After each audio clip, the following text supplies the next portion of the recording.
Itu cacat formil, ya tegasnya memang itu adalah salah kamar. Seharusnya mereka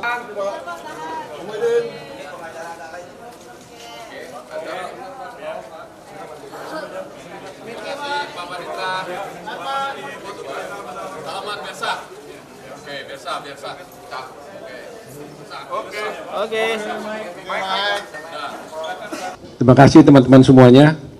Terima kasih Pak Hinca, Pak Yusril, Pak Hotman, Pak Oce, Pak Maulana, ya, dan teman-teman yang lain ada di sini, Pak Fahri. Saya hanya untuk memperkuat aja apa yang dikatakan oleh Pak Yusril tadi, bahwa Pak Yusril mengatakan dia optimis bahwa kita bisa menghancurkan semua serangan-serangan daripada pihak 1 dan 03 di dalam permohonannya, bukan serangan yang lain ya, dalam permohonannya. Karena apa? Karena memang secara formal kami melihat bahwa gugatan yang diajukan oleh 01 dan 03 tersebut adalah cacat formil. Cacat formil, cacat prosedural, sehingga karena tidak memenuhi syarat formil maka kami melihat bahwa berpotensi besar bahwa permohonan itu tidak akan dapat diterima.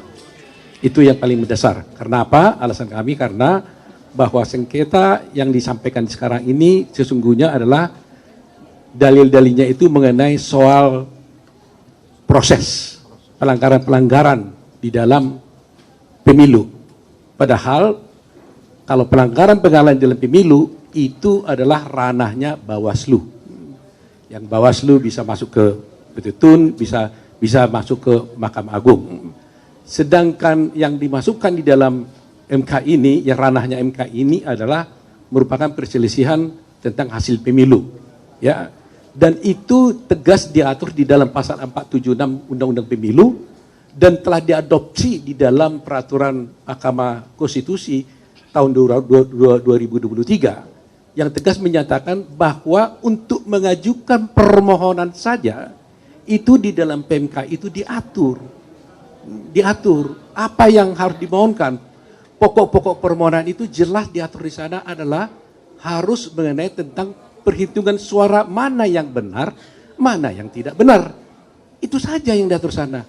Petitumnya pun haruslah membatalkan tentang keputusan KPU tentang perhitungan suara.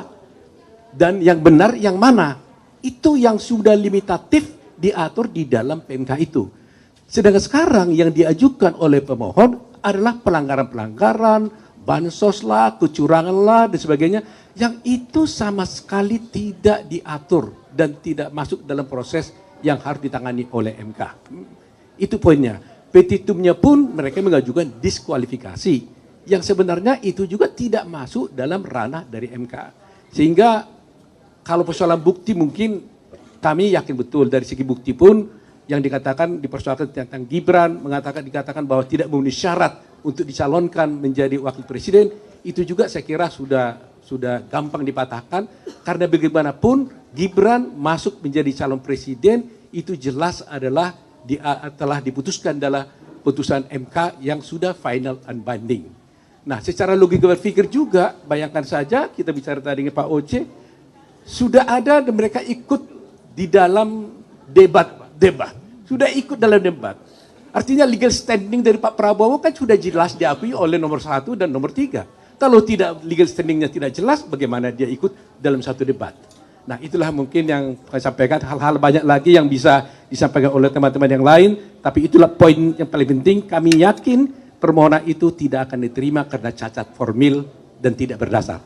Terima kasih teman-teman. Iya, jadi tadi saya sudah katakan itu cacat formil, ya tegasnya memang itu adalah salah kamar. Seharusnya mereka kalau mempersoalkan tentang itu, tentang proses, ya, pelanggaran-pelanggaran, itu kamarnya adalah di Bawaslu, tapi tidak di MK.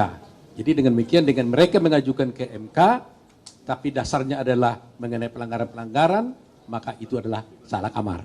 Itu tegasnya. Terima kasih.